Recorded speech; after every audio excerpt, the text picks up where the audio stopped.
सरकार ने, ममता दीदी की सरकार ने बंगाल में कोई उद्योग नहीं लगने दिया। उद्योग नहीं लगेंगे तो विकास नहीं होगा, नौजवानों को रोजगार और नौकरी नहीं मिलेगी। उन्होंने नहीं लगने दिया, जो उद्योग थे उनको बंद करवा दिया।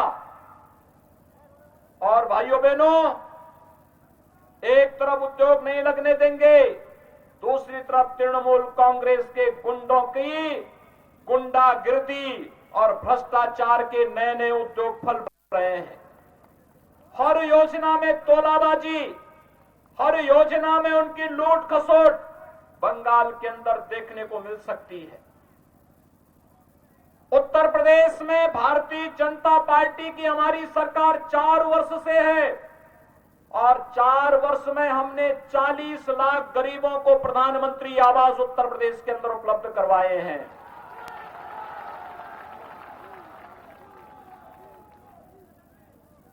1,38,00,000 गरीबों को निःशुल्क विद्युत के कनेक्शन उपलब्ध करवाए हैं। 2,62,00,000 गरीबों को एक शौचालय उपलब्ध करवाया है। 6 करोड़ गरीबों को आयुष्मान भारत में 5 लाख रुपए की निःशुल्क स्वास्थ्य बीमा का कवर दिलाया है। और भाइयों बहनों, 2,42,00,000 किसानों को 6,000 रुपए सालाना के हिसाब से फरवरी 2019 से पैसा देना प्रारंभ किया और अब तक 28,000 करोड़ रुपए उत्तर प्रदेश के किसानों के खाते में जा चुके हैं। ये प्रधानमंत्री किसान सम्मान निधि का पैसा बंगाल के किसानों को भी मिल सकता था, लेकिन ममता दीदी ने देना नहीं चाहा, नहीं किया, सहयोग नहीं किया। यहां का किसान उससे वंचित है।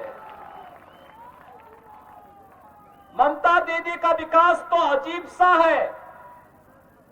वे यहां गरीबों को आवास नहीं देना चाहती, गरीबों को शौचालय नहीं देना चाहती, गरीबों को स्वास्थ्य बीमा का कवर नहीं देना चाहती, मछुआरों को आवास नहीं देना चाहती, प्रधानमंत्री किसान सम्मान निधि का लाभ किसानों को नहीं देना चाहती है।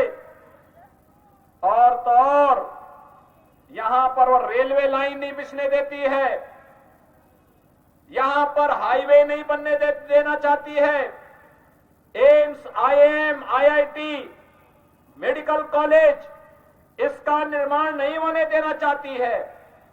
वह केवल चाहती है, भाजपा कहती है सबका साथ सबका विकास का, और ममता दीदी कहती है कि मेरा विकास और तृणमूल का विकास हो, बाकी किसी का विकास न हो।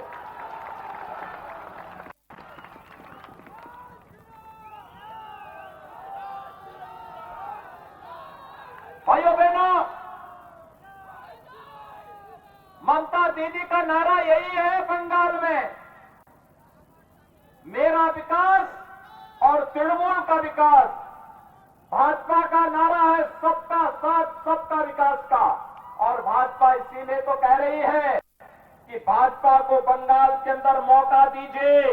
भारतीय जनता पार्टी घुसपैठ की समस्या का समाधान करके रख देगी, घुसपैठ बंगाल के अंदर नहीं होने देगी। भारतीय जनता पार्टी को मौका दीजिए। जो लोग दुर्गा पूजा को प्रतिबंधित करते हैं, मां सरस्वती की पूजा को प्रतिबंधित करते हैं, वे लोग बंगाल की धरती में टिक नहीं पाएंगे। ममता दीदी तो पहले जय श्री राम को प्रतिबंधित करने का प्रयास की, लेकिन मैं आपका अभिनंदन करूंगा कि आप सबने जय श्री राम का नारा ही हर जवान से निकलना लग गया है। मैं हर यहां के नौजवान के मुंह से, हर बुजुर्ग के मुंह से, हर माता और बहन के मुंह से जय श्री राम का नारा इस समय सुन रहा हूं। यही तो राम की महत्ता है।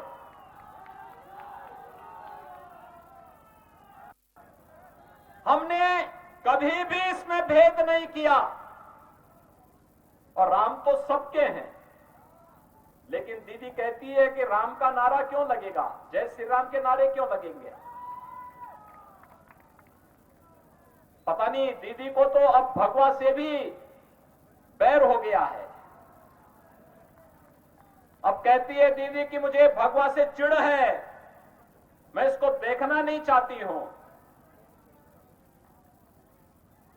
आपको याद होगा ये भगवा तो भारतीय संस्कृति की प्रतीक है, भारत की सनातन धर्म की प्रतीक है, भारत के आन बान शान का प्रतीक। हमारा जो तिरंगा है, उस तिरंगा में जो सबसे ऊपर की पट्टी है वो केसरिया है, वह भगवा कलर का प्रतीक है।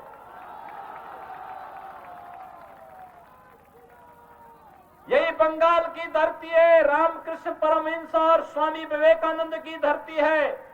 स्वामी प्रणवानंद ने इसी धरती से उद्घोष करके भारत के सनातन हिंदू धर्म की रक्षा का आह्वान प्रत्येक भारतवासी से किया था।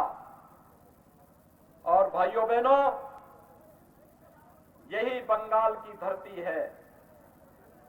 आज ममता दीदी पहले जय श्री राम पे रोक लगाती है, फिर भगवा कपड़े से चिढ़ती है और अब तो कहती है कि दुर्गा पूजा भी नहीं होने देंगे। मुझे याद है 2 वर्ष पहले, उन्होंने दुर्गा पूजा को रोकने का प्रयास किया था। उत्तर प्रदेश में भी एक साथ दुर्गा पूजा की अष्टमी की तिथि और मुहर्रम की तिथि पड़ी थी। उत्तर प्रदेश में मैंने इस बारे में कहा था, मैंने कहा दुर्गा पूजा होगी और दुर्गा पूजा को रोकेंगे नहीं। जगह जगह दुर्गा जी के पंडाल लगाए गए, पूजा हर जगह हुई थी। और फिर कोलकाता हाई कोर्ट को कहना पड़ा था कि अगर उत्तर प्रदेश में दुर्गा पूजा हो सकती है तो बंगाल में क्यों नहीं हो सकती है।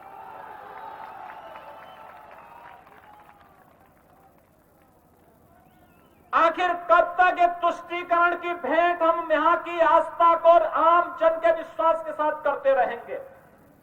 और यही तो तृणमूल कांग्रेस कर रही है। भाइयों बहनों, बंगाल की धरती पर पैदा हुए थे डॉक्टर श्यामा प्रसाद मुखर्जी। डॉक्टर श्यामा प्रसाद मुखर्जी सबसे कम उम्र में कोलकाता विश्वविद्यालय के वाइस चांसलर बने थे और उन्होंने अंग्रेजों की उस कुटिलता को बेनकाब किया था जिसमें बांग्लादेश बनाते समय हिंदू बाहुल्य क्षेत्रों को भी बांग्लादेश में मिलाने की जो कांग्रेस की कुत्सित चेष्टा थी, उसको बेनकाब करने का काम किया था डॉक्टर श्यामा प्रसाद मुखर्जी ने।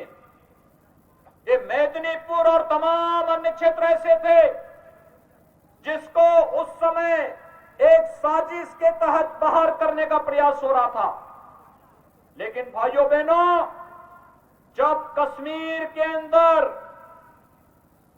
कांग्रेस की कुत्सित चेष्टा के कारण संविधान में धारा 370 जोड़ी गई, तो धारा 370 को हटाने के लिए किसी ने आंदोलन किया था। तो इसी बंगाल की धरती पर पैदा होने हुए डॉक्टर श्यामा प्रसाद मुखर्जी ने उस समय नारा दिया था, एक देश में 2 प्रधान 2 निशान 2 विधान नहीं चलेंगे का नारा दिया था। और आज डॉक्टर श्यामा प्रसाद मुखर्जी के सपने को साकार किया है देश के यशस्वी प्रधानमंत्री श्री नरेंद्र मोदी जी ने, देश के गृह मंत्री श्री अमित शाह जी ने, जिन्होंने कश्मीर में धारा 370 को हमेशा के लिए समाप्त कर दिया। आज अगर मेदिनीपुर का नागरिक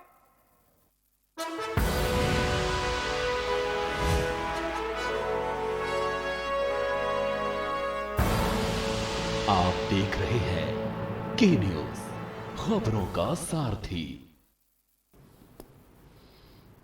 नमस्कार। हमारे देश के वैज्ञानिकों ने काफी मेहनत के बाद कोरोना वैक्सीन बनाई है। कुछ लोग